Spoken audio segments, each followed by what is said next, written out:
नमस्कार प्यारे मित्रों, कैसे हैं आप सभी। आशा है आप सभी अच्छे और स्वस्थ होंगे।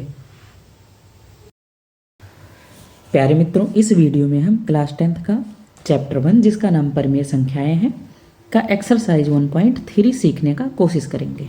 इसके पहले के एक्सरसाइज आप प्लेलिस्ट में जाके देख सकते हैं। एक्सरसाइज 1.3 को शुरू करने से पहले हम कुछ 1-2 पॉइंट पढ़ेंगे जो उस एक्सरसाइज को सॉल्व करने में हमारी सहायता करेंगे। ये देखिए, आपके सामने कुछ पॉइंट लिखे हैं जिसको हम समझ रहे हैं। लिखा हुआ है एक परिमेय संख्या। ये देखिए, हमने 4 ले लिया तो एक परिमेय संख्या है, और एक अपरिमेय संख्या, तो मान लीजिए हमने √2 ले लिया, ये अपरिमेय है, का योग यानी योग कर लिया, या अंतर या इसी का अंतर एक क्या होता है, अपरिमेय संख्या ही मिलता है। यानी कि इनको सॉल्व करेंगे जो यहाँ पे मिलेगा, इसको सॉल्व करेंगे जो यहाँ पे मिलेगा, ये दोनों ही कैसी संख्या आएंगी, अपरिमेय संख्या आएंगी। इसका कहना यह है।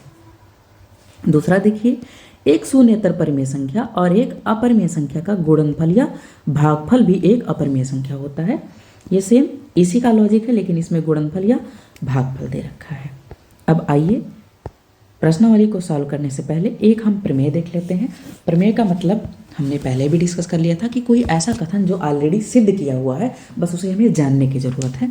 तो देखिए इसमें क्या कह रहा है। ये कह रहा है मान लीजिए कि p एक अभाज्य संख्या है। चलिए हम मान लेते हैं कि p एक अभाज्य संख्या है। तो उसके बाद में वो कह रहा है कि यदि p किसी संख्या को विभाजित करती है, वो संख्या क्या है, a² है। यदि p a² को विभाजित करती है तो p a को भी विभाजित करेगी, यही वो कह रहा है, जहां a एक धनात्मक पूर्णांक है। तो चलिए ठीक है, हम एक धनात्मक पूर्णांक ले लेते हैं 4। ये मान लीजिए a के जगह पे हमने ले लिया 4, धनात्मक पूर्णांक है 4, और 4 का स्क्वायर हमने ले लिया, और p का मान हमने ले लिया 2। ठीक है, तो इसको ध्यान से देखिए, p a² को विभाजित करती है, मतलब डिवाइड करता है। तो देखिए 2 4² को डिवाइड करेगा कि नहीं करेगा, करेगा बिल्कुल, क्योंकि 4 का स्क्वायर मतलब क्या होता है, 16। तो 16 को तो 2 विभाजित करेगा ही। तो और फिर कह रहा है कि 2 4 को भी विभाजित करेगा। तो सिंपल सी बात है, देखिए 2 4 को भी विभाजित कर सकता है कि नहीं कर सकता है, देखिए कर सकता है। तो वही चीज़ यहाँ पे लिखा है कि अगर p a² को विभाजित करेगा तो p a को भी विभाजित करेगा। इसका कहने का मतलब ये है। तो हमेशा याद रखिएगा, इसको गिनती में इसीलिए हम समझ रहे हैं। जैसे अगर 3 9² को विभाजित करेगा तो याद रखिएगा 3 9 को भी विभाजित करेगा। इसका उल्टा भी समझ सकते हैं आप कि अगर 4 16 को अगर विभाजित कर रहा है तो 4 16 के स्क्वायर को भी विभाजित करेगा। यही ये प्रमेय है, और इसका हम आगे सवालों में यूज भी करेंगे। तो इसकी उत्पत्ति यानी कि इसको सॉल्व कैसे करेंगे, इसको ये आया कैसे। तो देखिए, माना a कोई एक संख्या है, इसका अभाज्य गुणनखंड निम्नलिखित है। हमने a मान लीजिए, जैसे मान लीजिए यहाँ पे आपका 20 है, a की जगह पे हमने 20 ले लिया, तो 20 का कोई अभाज्य गुणनखंड भी होगा ना। जैसे 20 को हम लिख सकते हैं 2 × 2 × 5, यानी 2 दूनी 4 × 5, यानी 20 का हमने अभाज्य गुणनखंड निकाल लिया। तो ऐसे a भी कोई संख्या है और इसका अभाज्य गुणनखंड क्या है, p1 p2 p3 ... pn है, जहाँ p1 p2 pn क्या है, अभाज्य संख्याएं हैं। ठीक, जैसे हमने 20 का निकाला था 2 × 2 × 5, वैसे ये a का है। आगे देखिए, हमें दिया है, हमें क्या दिया था कि p a² को विभाजित करता है। देखिए ऊपर ही लिखा था p a² को विभाजित करता है। ठीक है, इसलिए p a² का एक अभाज्य गुणनखंड होगा। सीधी सी बात है। देखिए 20 बराबर हमने लिखा 2 × 2 × 5, तो देखिए 2 20 का अभाज्य गुणनखंड है कि नहीं है, है। और 5 20 का अभाज्य गुणनखंड है कि नहीं है, है। तो अभाज्य गुणनखंड है, और 2 20 को डिवाइड भी करता है। इसका मतलब कि जो संख्या अब एक संख्या को डिवाइड करती है वो उसका अभाज्य गुणनखंड भी होता है। जैसे कि देखिए 5 के बारे में यहाँ देख लेते हैं। देखिए 5 20 का अभाज्य गुणनखंड भी है, और 5 20 को डिवाइड करता है। तो इसका मतलब देख सकते हैं, यहाँ से समझ सकते हैं कि जो संख्या किसी संख्या को डिवाइड करती है पूर्णतया, वो उसका अभाज्य गुणनखंड भी होता है। तो वही लॉजिक यहाँ पे लिखा है कि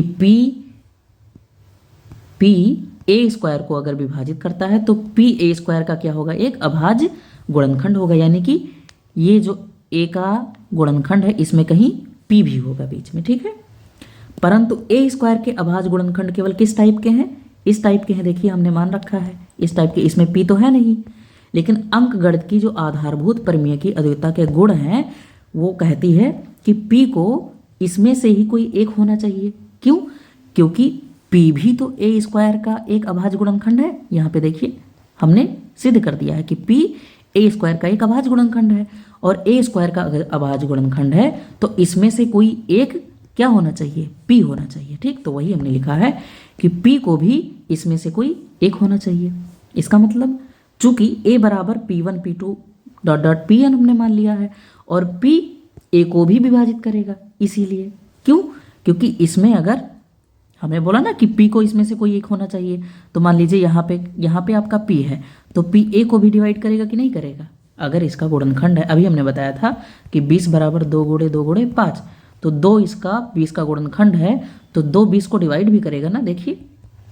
तो अगर P इसका एक अभाज्य गुणनखंड है तो P ए को डिवाइड भी करेगा, यही तो प्रूव करना था। देखिए हम कहाँ से चले थे, P ए स्क्वायर का एक, मतलब देखिए P ए स्क्वायर को विभाजित करता है तो हमने क्या लिख दिया, P ए को भी विभाजित करेगा, यही कथन था और यही सिद्ध करना था, तो ये हमारा आ गया।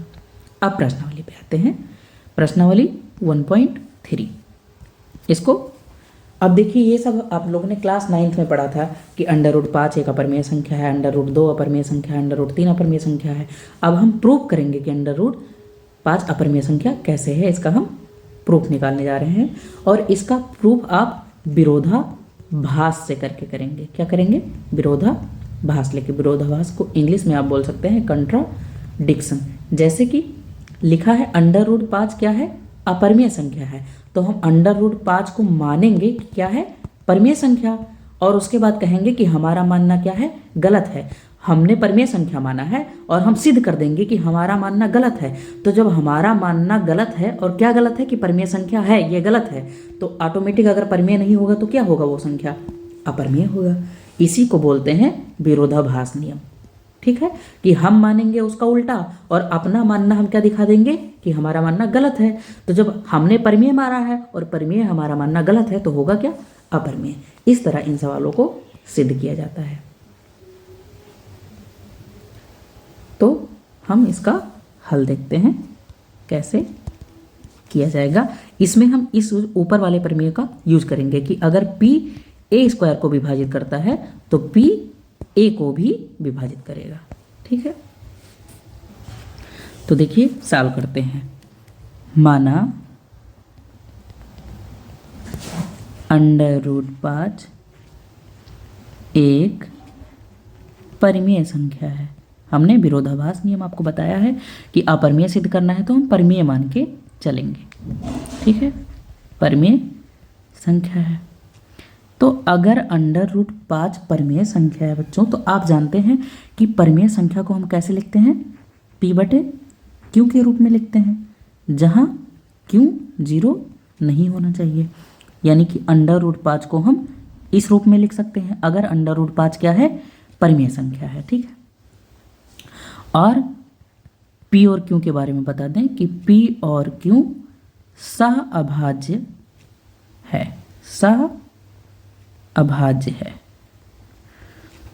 सहअभाज्य का मतलब अब दिमाग में आ रहा होगा क्या होगा, तो सहअभाज्य मतलब ये होता है कि इन दोनों संख्याओं का अगर HCF निकालो, किसका, P और Q का, तो ये क्या आ जाना चाहिए, 1। जैसे हमने P के जगह पे 2 ले लिया और Q के जगह पे 3 लिख लिया, तो 2 और जो 3 का हमारा HCF होगा वो क्या होगा, 1 हो गया। तो ये 2 और 3 क्या है, आपका सहअभाज्य है, ठीक। तो सहअभाज्य का मतलब क्या होना चाहिए कि HCF PQ बराबर कितना होना चाहिए, 1, यानी उन दोनों संख्याओं का, ठीक। अब इसको आगे सॉल्व करते हैं। परिमेय संख्या है तो इसको हम इस तरह लिख सकते हैं। अब इसका तिरछा गुणा कर सकते हैं, 5 के नीचे 1 लिख के, तो इसके साथ में Q हो जाएगा और P बन जा P हो जाएगा, ठीक है। तो Q √5 और बराबर P, यानी कि इसको ऐसे भी लिख सकते हैं P बराबर Q √5। अब नेक्स्ट स्टेप क्या है, इस अंडर रूट को हम हटाने की कोशिश करेंगे 5 से। तो अंडर रूट हटाने के लिए आप याद रखिएगा कि हमेशा क्या करना पड़ता है, वर्ग करना पड़ता है। तो हम वर्ग केवल एक पक्ष में तो कर नहीं सकते हैं, दोनों पक्ष में करना पड़ेगा। इसलिए आपको अगला स्टेप करना है, दोनों पक्षों का वर्ग करने पर, वर्ग करने पर। तो वर्ग करेंगे तो क्या हो जाएगा, इधर आपका p का स्क्वायर हो गया और q अंडर रूट 5 का स्क्वायर हो गया। अब ये जो स्क्वायर है इस पे भी आएगा और इस पे भी आएगा। तो अगला स्टेप देखिए क्या आएगा, p का स्क्वायर बराबर q का स्क्वायर और अंडर रूट 5 का स्क्वायर। इसका मतलब हो गया p का स्क्वायर बराबर 5q स्क्वायर, है ना। अंडर रूट 5 का स्क्वायर मतलब 5 आ गया। अब ध्यान से देखिए इसको, इस लाइन को देखिए, पी स्क्वायर कोई संख्या है और इसका जो गुणनखंड है क्या है, क्यू स्क्वायर है और 5 है। इस लाइन को देखिए, यहाँ पे पी स्क्वायर कोई संख्या है और इसका गुणनखंड क्या है, क्यू स्क्वायर और 5। तो अभी हमने ऊपर चर्चा किया था कि जो गुणनखंड होता है वो उसको डिवाइड भी करता है, यानी कि पी स्क्वायर को डिवाइड कौन करेगा, 5 भी, और क्यू स्क्वायर तो हम 5 को देखते हैं अंक को, यानी पी स्क्वायर को 5 क्या करेगा, डिवाइड करेगा। तो इससे हम लिख सकते हैं कि पी स्क्वायर 5 से क्या है, विभाजित है। ठीक है, पीछे हमने ऊपर इसका प्रमेय पढ़ा है। और अब फिर इस लाइन से एक चीज लिख सकते हैं कि अगर पी स्क्वायर 5 से विभाजित है तो इसका मतलब क्या लिख सकते हैं कि पी भी 5 से विभाजित होगा। पी भी आप यहां पे लिख सकते हैं, पी भी 5 से विभाजित होगा। अगर ये लाइन है तो इसको उदाहरण से फिर से समझ लीजिए। देखिए, अगर 20 का स्क्वायर 5 से विभाजित है तो 20 भी 5 से विभाजित होगा। आप देख के ही बता सकते हैं, वैसे इधर लिखा गया है। ठीक है, अब आगे देखते हैं। अब नेक्स्ट स्टेप में आपको करना होगा, ये जो p भी 5 से विभाजित होगा, इस स्टेप को आपको थोड़ा याद रखना होगा कि इसी को हमें मानना पड़ेगा। कैसा मानना पड़ेगा, p बराबर 5 और 5 के साथ में कोई हमें गिनती माननी होगी। तो गिनती तो कोई मान नहीं सकते अपने मन से, तो उसकी जगह पे हम कोई अक्षर ले लेते हैं। मान लीजिए r ले लिया, r की जगह पे कोई भी गिनती रख सकते हो आप। ठीक है, तो ये स्टेप आपको ध्यान देना होगा, माना। ठीक है, अब इसका भी आप क्या करोगे, दोनों पक्षों में वर्ग करोगे। यही स्टेप आपको याद रखना है, दोनों पक्षों का वर्ग करने पर। तो जब दोनों पक्षों का वर्ग करेंगे तो पी स्क्वायर बराबर 25 आर स्क्वायर। ठीक है, अब देखिए, पी स्क्वायर का कुछ मान जानते हो, हमने वर्ग क्यों किया अब आपको समझ में आ जाएगा। इसको p को पी स्क्वायर बनाने के लिए, क्यों, क्योंकि पी स्क्वायर का हमें यहाँ पे मान पता है। ठीक है, तो आप पी स्क्वायर का मान रखने पर क्या मिलेगा आपका, पी स्क्वायर का मान कितना है, 5q स्क्वायर। तो यहाँ पे आप रख सकते हैं 5q स्क्वायर बराबर 25 आर स्क्वायर। तो देखिए q स्क्वायर बराबर क्या हो जाएगा, q स्क्वायर बराबर 25/5 आर स्क्वायर 25। तो q स्क्वायर बराबर आ गया आपका 5 आर स्क्वायर। यहाँ पे आपको क्या दिख रहा है, देखिए कि क्यू स्क्वायर का जो गुणनखंड है वो 5 और आर स्क्वायर है। इसका मतलब 5 जो है क्यू स्क्वायर को क्या कर रहा है, डिवाइड कर रहा है। तो इससे आप लिख सकते हो, चूंकि क्यू स्क्वायर क्या है, 5 से विभाजित है, 5 से विभाजित है। तो इससे क्या लिख सकते हो आप, इसलिए क्यू भी किससे होगा, 5 से विभाजित होगा। क्यू भी 5 से विभाजित होगा, ऊपर प्रमेय से आप लिख सकते हो। ठीक है, अब यहाँ पे देखिए आप, यहाँ पे क्या आ गया कि क्यों किससे विभाजित है, 5 से विभाजित है। और यहाँ पे देखिए p किससे विभाजित है, 5 से विभाजित आ गया। लेकिन आपको हमने ऊपर बोला था कि जो p और q का HCF आना चाहिए वो क्या आना चाहिए, 1 आना चाहिए।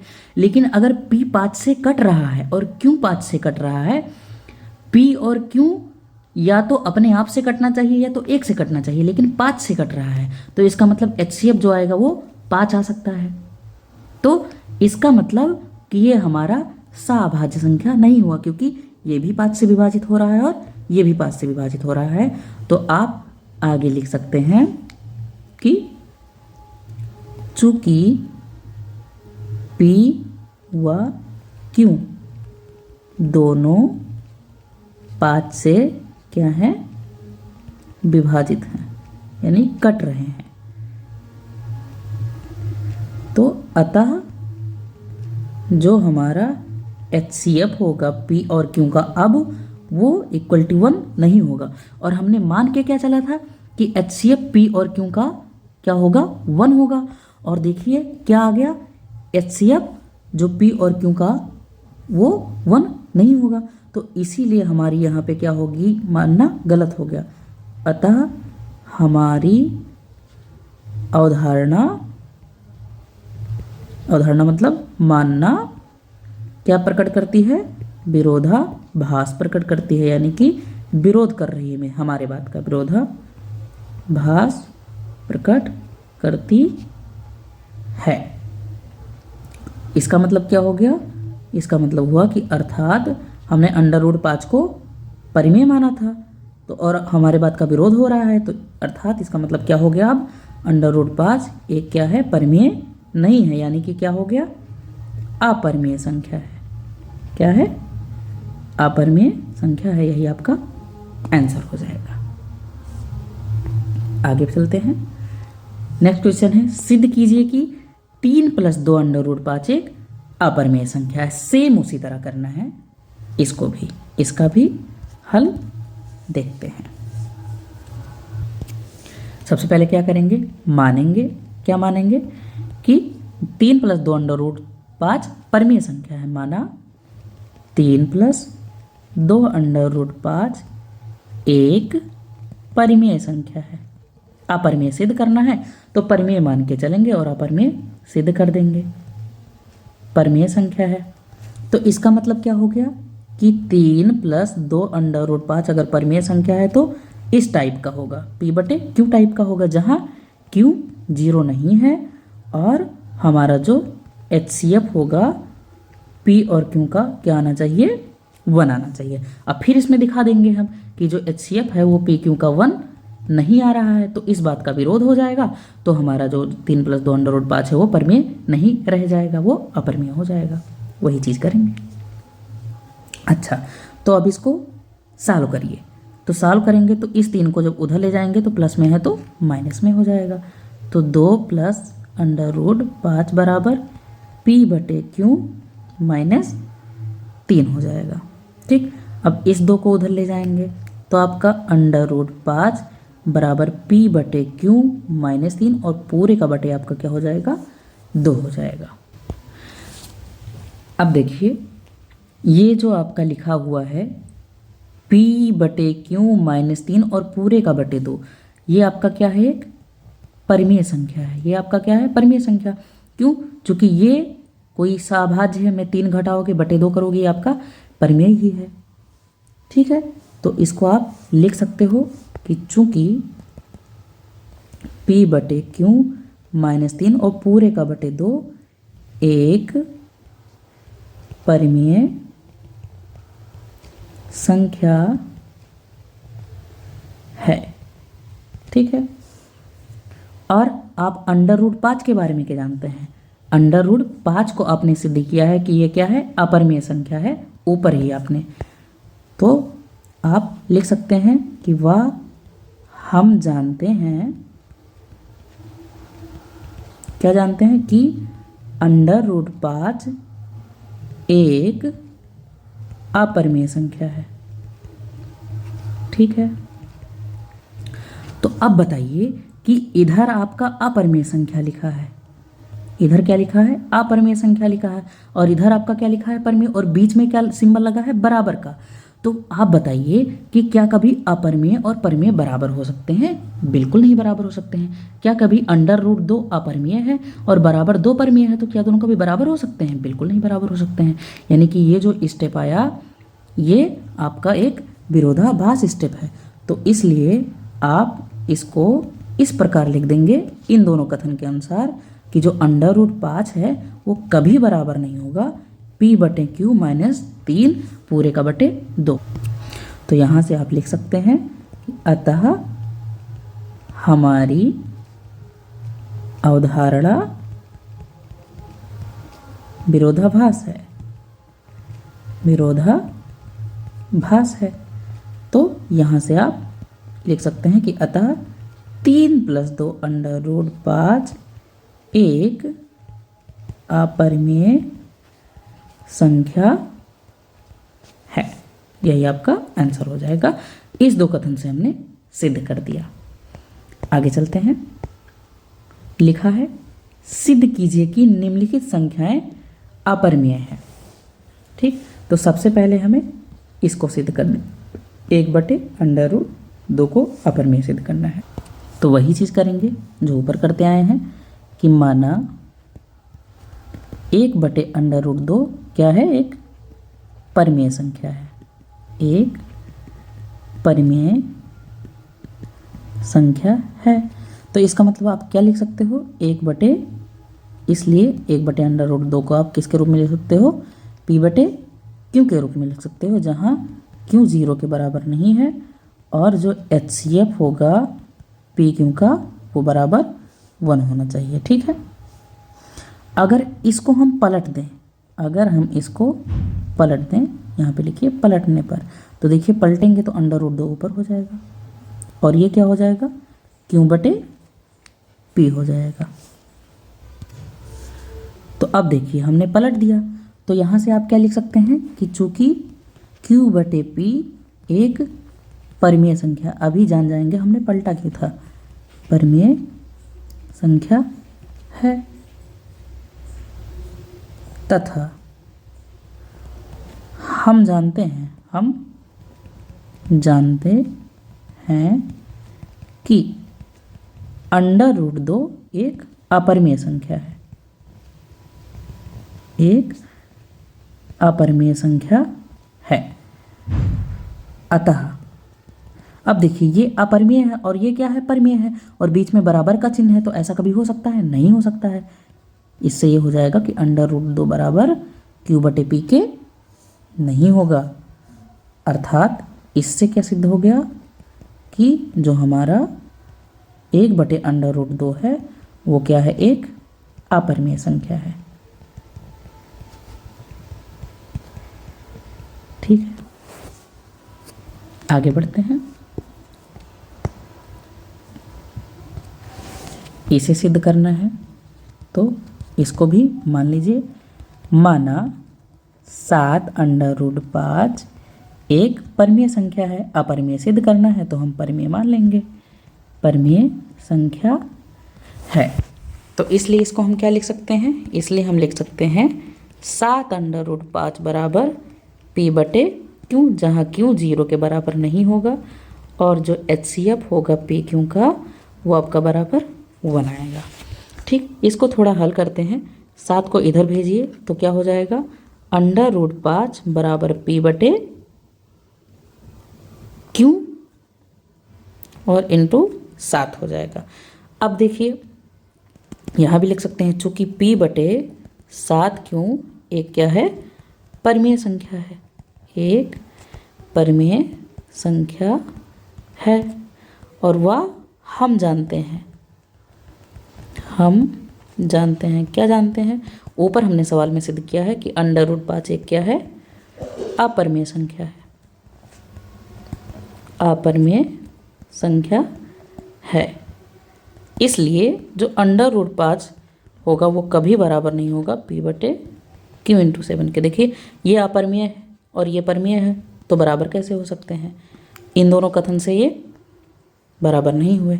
तो इसका मतलब आप लिख सकते हो, विरोधाभास प्रकट हो गया। इसका मतलब आप लिख सकते हो कि 7√5 भी आपका क्या है? एक अपरिमेय संख्या है, अपरिमेय संख्या है। आगे देखते हैं, इसको भी आप मान लीजिए क्या 6 प्लस अंडर रूट 2 एक परिमेय संख्या है। अपरिमेय सिद्ध करना है तो हम परिमेय संख्या मान के चलेंगे। तो इसलिए आप क्या लिख सकते हो, 6 प्लस अंडर रूट 2 को लिख सकते हो p बटे क्यू के रूप में, जहाँ क्यू 0 के बराबर नहीं होगा और जो HCF होगा पी क्यू का वो आपका बराबर 1 के होगा। इसको भी थोड़ा सॉल्व करते हैं, 6 को उधर भेजते हैं तो आपका हो जाएगा अंडर रूट 2 बराबर p माइनस क्यू और माइनस 6। अब यहाँ से आप लिख सकते हैं चूँकि p बटे क्यू माइनस 6 एक क्या है, परिमेय संख्या है, परिमेय संख्या है। ठीक है, और वह हम जानते हैं, वह हम जानते हैं कि अंडर रूट 2 एक अपरिमेय संख्या है, अपरिमेय संख्या है। अतः आप अंडर रूट 2 को कभी बराबर नहीं लिख सकते हैं p बटे क्यू माइनस 6 के। इसका मतलब विरोधाभास सिद्ध हो गया। तो इसका मतलब आप लिख सकते हैं अर्थात जो हमारा 6 प्लस अंडर रूट 2 है वो भी क्या है, अगर अंडर रूट 2 हमारा अपरिमेय है तो 6 प्लस अंडर रूट 2 भी एक क्या होगा, अपरिमेय संख्या होगा, अपरिमेय संख्या है। ये आपका आंसर हो जाएगा। तो ये एक्सरसाइज दोस्तों आपका समाप्त होता है। अगर कहीं कोई दिक्कत हो तो आप कमेंट कर सकते हैं, और अगर वीडियो अच्छी लगती हो तो लाइक शेयर एंड सब्सक्राइब करें। मिलेंगे अगले वीडियो में एक्सरसाइज 1.4 के साथ, जिसको हम बहुत अच्छे तरीके से और सरल रूप से सॉल्व करना सीखेंगे।